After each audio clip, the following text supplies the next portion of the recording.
The Hinterkaifeck murders, Germany's most chilling cold case.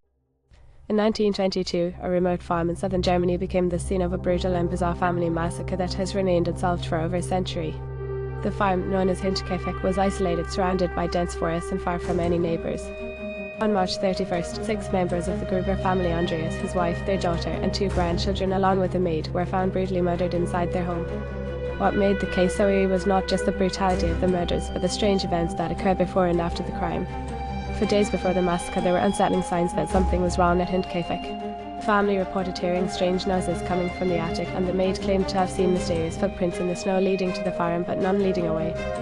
Andreas Gruber, the family patriarch, even mentioned to a neighbour that he thought someone was secretly living in the attic. But no one could have predicted the horror that would unfold. When the police arrived at Hinterkaifeck, they found the bodies of the family members in various rooms, all killed with a pickaxe. The crime scene was disturbingly calm, there were no signs of struggle, and the bodies had been left in strange positions. The maid's body was found in the kitchen, while the others were scattered around the house and barn. What made the case even more chilling was the discovery that the killer or killers had stayed on the farm for several days after the murders. For nearly a week, the murderer had lived among the dead, using the farm's resources to survive. There were reports that the farm animals had been cared for and fruit had been prepared in the kitchen. The killer had even used the family as bed, sleeping in their home after committing the gruesome murders. The investigation revealed several perplexing details. There were no signs of forced entry into the home, suggesting that the murderer was someone familiar to the family. No one could figure out who could have been responsible. The family had no enemies, and all of the farmhouse workers were accounted for.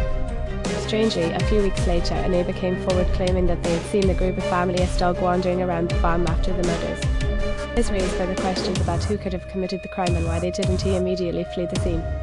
Could the murderer have been someone close to the family? There was speculation that Andreas Gruber's son, who had lived on the farm with his family, might have been involved. He was also found dead in the massacre, ruling out the possibility that he had been the killer. Other theories suggested that a farmer servant or a stranger from the surrounding area might have been responsible. One of the most chilling aspects of the case was the fact that the murderer may have been living among the dead for several days without detection. Could the killer have been hiding in the attic as the police searched the farm? Or was there someone else who had been involved in the crime, and their identity remains hidden to this day? To this day, the Hinterkaifeck murders remain one of Germany's most famous and mysterious cold cases. Despite numerous investigations, forensic analyses, and a wide array of theories, no one has ever been arrested or charged with the crime. The case continues to baffle experts and inspire speculation about what truly happened in the remote farmhouse. What do you think happened at Hinterkaifeck? Was the killer someone close to the family, or was the farm haunted by an unknown entity? Leave your thoughts in the comments below, and don't forget to subscribe for more stories of unsolved mysteries and chilling cold cases. The Hinterkaifeck murders may have happened nearly a century ago, but the mystery continues to haunt us.